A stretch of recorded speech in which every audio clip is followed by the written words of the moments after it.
नमस्कार, मैं डॉक्टर श्रद्धा वशिष्ठ आपका सबकी शिक्षा में बेहद स्वागत करती हूं। आज मैं आपको देने जा रही हूं बहुत ही महत्वपूर्ण और बहुत ही उपयोगी जानकारी। इसीलिए मेरी आप सभी से अपील है कि आप इस वीडियो को आखिर तक जरूर देखिएगा।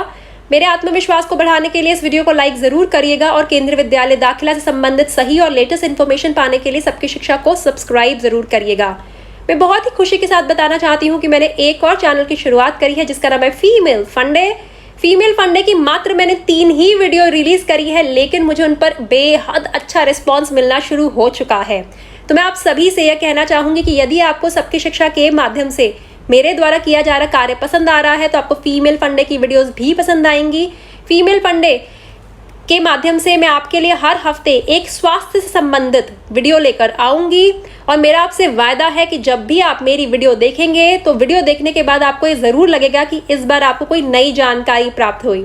तो मेरी आपसे अपील है कि आप सबकी शिक्षा को सब्सक्राइब करें यदि आपने अभी तक नहीं करा है, और साथ ही साथ फीमेल फंडे को भी सब्सक्राइब करें। दोनों मेरे चैनल है, दोनों के लिए मैं बहुत मेहनत कर रही हूँ और दोनों के लिए मुझे आपके साथ की जरूरत है। तो चलिए अब मैं आपको देती हूँ वह जानकारी जो कि बहुत महत्वपूर्ण और बहुत उपयोगी है आपके लिए, स्पेशली इस समय।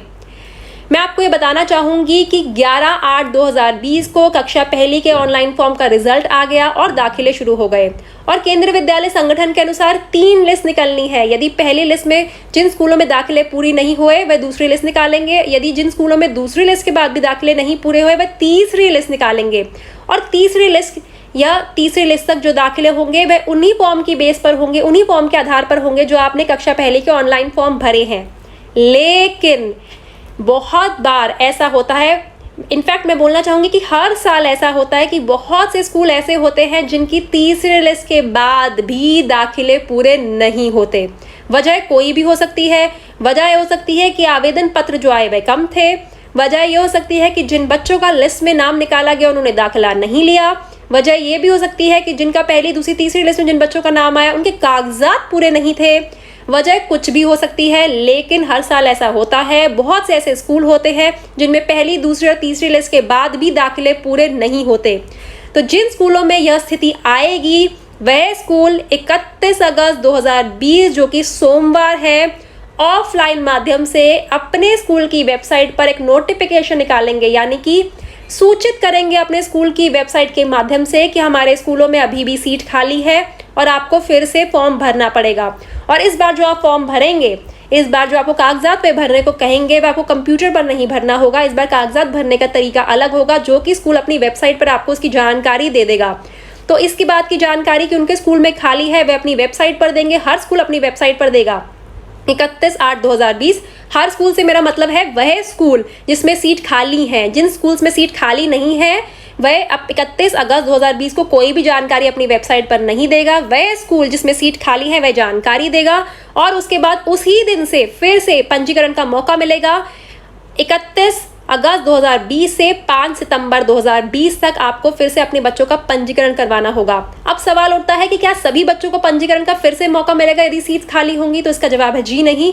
यदि सीट्स खाली होंगी तो RTE कैटेगरी के तहत जो बच्चे आते हैं, अनुसूचित जाति के तहत जो बच्चे आते हैं, अनुसूचित जनजाति के कैटेगरी के तहत जो बच्चे आते हैं और अन्य पिछड़ा वर्ग नॉन क्रीमी लेयर कैटेगरी के तहत जो बच्चे आते हैं, मैं फिर से बोलना चाहूंगी, RTE category right to education शिक्षा के अधिकार कैटेगरी के तहत जो बच्चे आते हैं, अनुसूचित जाति यानी कि SC category, schedule caste category, अनुसूचित जनजाति यानी कि शेड्यूल ट्राइब कैटेगरी, अन्य पिछड़ा वर्ग यानी कि OBC कैटेगरी, और इसमें हम OBC में हम नॉन क्रीमी लेयर की बात कर रहे हैं।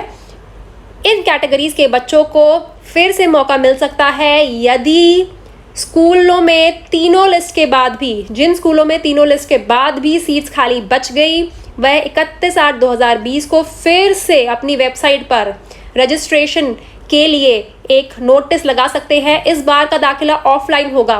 मैं आपको साफ साफ शब्दों में कहना चाहती हूँ कि जैसे कि अभी कक्षा पहली के ऑनलाइन फॉर्म निकले, मैंने आपको ढेर सारी आपको वीडियोस उसके लिए बनाई। मैंने आपको बताया कि ये पहली डेट है या आखिरी डेट है, आपको यह करना है, ये करना है, ये करना है। लेकिन इस बार मैं आपको कोई जानकारी इससे संबंधित नहीं दे पाऊंगी क्योंकि ऑफलाइन दाखिला होगा। ऑफलाइन दाखिले में कहीं ना कहीं स्वतंत्रता स्कूल के हाथ में होती है। वह स्कूल अपने हिसाब से दाखिला प्रक्रिया चलाता है, इसीलिए हर स्कूल की दाखिला प्रक्रिया कहीं ना कहीं भिन्न होगी दूसरे स्कूल से।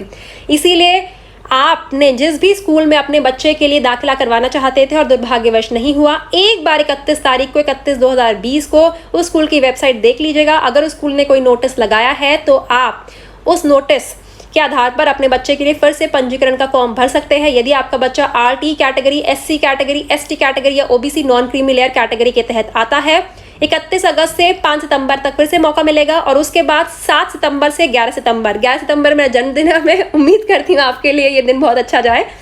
7 सितंबर से 11 सितंबर के बीच में लिस्ट भी डिस्प्ले कर दी जाएगी, यानी कि जिन स्टूडेंट्स को दाखिला मिल रहा है उनकी सूची भी जारी कर दी जाएगी और उन्हें दाखिला भी दे दिया जाएगा। मैं एक बार आपको पढ़कर बता देती हूँ फिर से। Extended date for second notification for offline registrations for admissions to be made under RTE provisions SC, ST and OBC non-creamy layer if sufficient applications not received in online mode। मतलब कि फिर से मौका मिल सकता है। इस बार मौका ऑफलाइन मोड से मिलेगा। सिर्फ उन्हीं स्कूलों में जिनमें सीट्स पूरी नहीं भरी जाएंगी। जिन स्कूल्स में सीट भरी गई है, पूरी हो गया है दाखिला, पूरा उनका दाखिले के लिए जितनी बच्चे उन्होंने लेने थे वह पूरे हो गए हैं, वही ये नोटिफिकेशन नहीं निकालेंगे। सिर्फ वही स्कूल निकालेंगे जिनमें सीट्स खाली हैं। उम्मीद करती हूँ आपको इस जानकारी से लाभ हुआ होगा। मैंने बहुत विस्तार में समझाने की कोशिश करी है और मैं उम्मीद करूंगी कि यदि आपके बच्चे का पहली, दूसरी या आगे की लिस्ट में नंबर नहीं आता तो आपके बच्चे को इसके माध्यम से मौका मिले और आपके बच्चों का आपके मन चाहे स्कूल में दाखिला हो। और एक और बात भी कहना चाहूँगी, बहुत सारे ऐसे मैसेजेस आ रहे हैं जिसमें लोग कह रहे हैं कि मैम हम बहुत परेशान हैं, हम बहुत दुखी हैं, हमें बहुत टेंशन है, हमारे बच्चे का नाम लिस्ट में नहीं आया है। तो मैं आपको कहना चाहूँगी कि जब आपके इस प्रकार के मैसेज पढ़ती हूँ तो आपसे ज़्यादा शायद मैं दुख महसूस करती हूँ। मैं पिछले साल 2019 सितंबर से मैं 2020-21 के दाखिले की वीडियो बनाकर आपके लिए लेकर आ रही हूँ। अगस्त हो गया है, तकरीबन 1 साल से मैं तैयारी कर रही हूँ कि आपके बच्चों का स्कूल में दाखिला हो। यदि ये एक लॉटरी सिस्टम है और इसमें कहीं ना कहीं किस्मत कहीं ना कहीं वर्क करती है और बहुत से और फैक्टर्स वर्क करते हैं। यदि आपके बच्चे का इस साल दाखिला नहीं हुआ है तो आपको हताश होने की ज़रूरत नहीं है।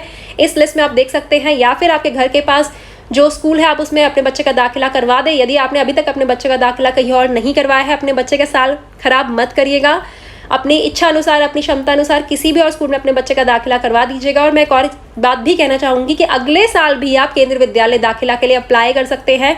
दूसरी कक्षाओं, दूसरी, तीसरी और उससे ऊपर की कक्षाओं में हर साल दाखिले होते हैं, इस बार भी हुए हैं, तो आप अगले साल फिर से अप्लाई कर सकते हैं। लेकिन फिलहाल मैं ये कहना चाहूँगी कि 31 अगस्त 2020 को जो लिस्ट निकलेगी उसके लिए आप जिस भी स्कूल में अपने बच्चे का दाखिला करवाना चाहते थे, एक बार उस स्कूल की वेबसाइट पर जाकर ज़रूर चेक कर लीजिएगा। हो सकता है उस स्कूल में अभी भी सीट बची हो। अब मुझे डॉक्टर श्रद्धा वशिष्ठ को इजाज़त दीजिए। नमस्कार।